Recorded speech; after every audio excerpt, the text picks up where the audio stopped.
importante, hindi binabanggit to sa mga seminar, sa mga cooking school na sinasabi niya. Hindi binabanggit yan. High-headed ang manok. Ayan, tandaan niyo yan, yung high-headedness. Laging nakataas ang ulo ng manok. Never ibinababa ng isang manok na magaling at mananalo, kasi hindi pa nailalaban, magiging mananalo yung hindi niya binababa ang ulo niya. Lagi nakataas ang ulo, hindi binababa. Sabi, mananalo yung gano'n. Indication yun.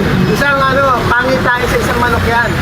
Na hit game, yung gameless na manok nandun sa magagaling, yung nakaganyan yan.